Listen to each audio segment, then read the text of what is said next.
go back and try to bust her out. If it's going to happen, though, it will need to happen soon. The Golgari will get word of an active ant colony soon and will start to mobilise their no doubt considerable resources against us. We need to get in, hit the outpost, and get out before that can happen. If we pull the colony all the way back to Lyria, perhaps there's a chance they never find us. I'll let you rest here then. I'm going to go talk to the leadership and see what we can do about getting Sarah out. Leadership? What do you mean? What's going on with these ants, Anthony? It's a little hard to explain. Let's just say I made ants as smart as people. You did? What? The worm explodes. Now I'm getting defensive. Hey, just wanted to help out my family, you know. So, you made giant, monstrous ants with the intelligence of humans. Do you have any idea what you've done? Made a super cool colony of ants? Oh my god. I can't take it anymore. I'm going to sleep. Having said so, the giant worm goes totally limp and flops on the ground under the watchful eye of his ant protectors. What's his deal anyway? I don't see how smart ants are any worse than smart apes or smart rock-skinned people. In fact, aren't they better? I mean, I'll take my current family over my old one in a heartbeat. No time to worry about that now. I need to find whichever members of the council were foolish enough to come all the way out here. Wherever here is. Time to plan a quick smash and grab and then we're marching home. I find the usual suspects gathered nearby, waiting for me to turn up for a chat. They dug out a convenient meeting chamber for us to use so we don't block off the tunnel, which still has a ton of traffic moving through it as ants go about their work. Eldest, it's wonderful to see you again. This from Burke. It's pleasing to see that this operation was a success. Sloane tips her antennae at me. You must have gone through a lot, Eldest. You didn't happen to pick up any new magical secrets, did you? Propellant eagerly asks. I've learned a lot about a heap of things, which I'm happy to share later on. Phew.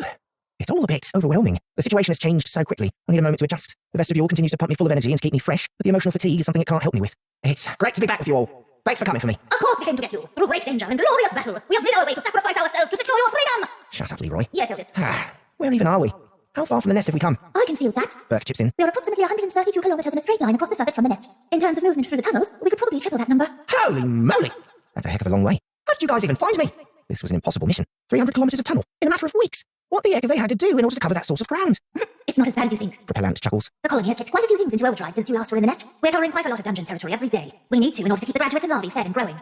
I suppose the two new queens are running at capacity now. Victoria and Antoinette will be pleased to finally be performing their role. It's something they've wanted for a long time. Leroy twitches. 2 queens? What do you mean, Eldest? There's like 6? 6! It's true. Burke shrugs her antennae. It's been a little while since I was last home, but the tenders were setting up a second nest for the queen in the second lair, and a new group of less mature queens were being raised in the original nest. Somehow, when she says the queen, it's still obvious who it is she's talking about. I guess we have more than one nest now, and a nest in the second stratum? That's impressive as hell! That's incredible! I'm so grateful you've been able to do all this. What do you mean? We're just working. Ha! Just doing their jobs. What else would they be doing? Thankfully, they consider running hundreds of kilometers to drag their troublesome elder out of trouble part of their work. Things are going to get dangerous here soon. An empire of people called the Golgari live in this area. We're currently on the outskirts of their territory. We've seen the signs, even observed them a few times. They look tough. Burke says. They can be very strong, I agree. Once word gets out that we're here, they'll put together some serious firepower to hunt us down and eradicate the colony. I'd rather we didn't fight them and just retreated. Sensible. Burke agrees. Unacceptable! Leroy shouts. Before we do that, though, I have something I want to get done. Chapter 125. Diversions. How was I supposed to know he was going to escape? Grannon said. You think he was likely to admit such a thing right before he attempted it? I've had reports that much of the mental communication between yourself and the ant was shielded from prying. Why would that be? Gravis rumbled, uncharacteristically keeping his temper in check. Grannon's eyes widened. Because, as my charge, and as a reincarnated individual, Anthony had those rights within the cult. I swear by the worm, you boneheads don't even remember what he is. He was a monster under the control of the cult. Gravis growled. He was an individual under the care of the cult. Grannon ground out. The two old shapers glared at each other, openly indulging in their mutual dislike. Grannon's knuckles itched with the desire to punch this sorry sack of a stone right in the face again, just to prove a point. But he restrained himself. He was being interrogated and didn't particularly want to drag the rest of his triad down with him. And I suppose the frequent meetings with the other reincarnated individuals under our care, leading to the escape of one of them, had nothing to do with your machinations? Machinations? Grannon snorted. The only plotting that's been going on is in the vast space between your ears. It's natural for them to want to communicate with each other, given their shared history. Each of those meetings was approved by your triad, and, just maybe, James was eager to escape because he feared being forced into combat to the death. You know, like you did to Anthony, and then to Sarah. Gravis puffed up with indignation. You know very well that the specimen known as Sarah volunteered for the role. She has relied on the Shapers for many years. It's little surprise she wants to give back. Silence hung in the air as Grannon coolly stared his adversary down. It was hard to believe the old blowhard would be able to spit those lines with a straight face. If it were Grannon, he expected the shame would be enough to melt him down to slag. There's a few rumors going around at the outpost, Grannon said. Ugly rumors. People are talking about Sarah, about how scared she was of returning to the dungeon. There's even speculation. He leaned forward conspiratorially.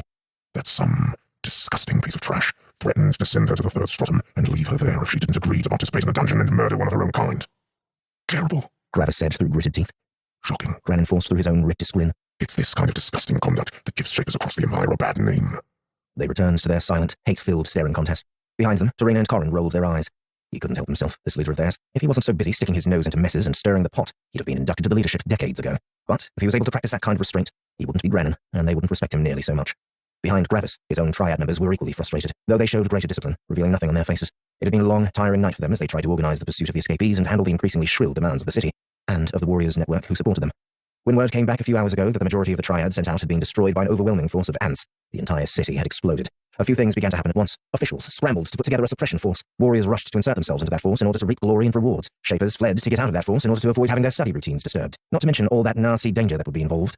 But the fiercest and most determined competition was surely the intense round of blame shifting that occurred amongst the leadership circles all over the city. Warriors and Shapers were dead. An ant colony was on the city's doorstep, and nobody knew about it. The citizens were in an uproar. Every circle in the city, from the merchants to the crafters, were up in arms. The noble circle had, to this point, been mercifully silent, but for how long, nobody could guess. Yet another reason to find someone to point the finger at when things got grim. Naturally, the leading triad in the outpost had come to the most logical conclusion in regard to their own scapegoat. Grannon and his triad had been working closely with the specimen in question and had agitated the situation on its behalf most aggressively. It was very plausible they knew the extent of its plans.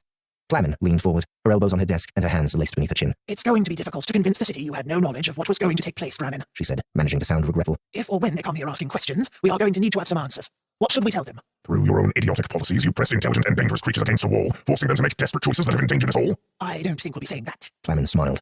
Yes, certainly. Why start being honest now? Grannon grunted.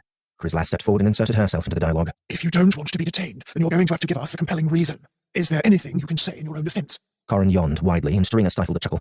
Their antics drew glares from the leading triad, but they couldn't bring themselves to care. Not to say that the threat of their own freedom and safety wasn't real. It absolutely was, but these individuals no longer held any awe or fear for them. They now saw them as Grannon did, foolish and desperate Golgari who'd made a mess and refused to clean it up. Grannon, too, was tired of playing games. Detained. That's a big word to be throwing around so casually. Casually? Chrysalis snapped. Do you think anything about the current situation calls for such a relaxed attitude from you? Shapers have died. Yes, they have. Grannon muttered, and his eyes burned with rage, aimed at the idiots who'd caused this mess. Let's make something very clear. If you try to have me and my triad detained, we are going to have a little civil war right here in this outpost. What are you talking about? Gravis spat. You can only be so incompetent for so long before people start looking to kick you down a peg. You three have been so transparent with your manipulations, so brutish with your methods, that even the die-hard idiots are finding it hard to justify supporting you. I have the numbers to remove you from office right now if I wanted to. You're bluffing, Flamen said. It'll take you an hour to confirm I'm right. So why don't you scurry off and do that? Once that's done, you can let me and my triad members leave this outpost, while you get busy trying to pin your mess on someone else. Grannon remained calm to the end, though his immense disdain was plain to see. He still had no idea how such fools had reached such a high post within the cult.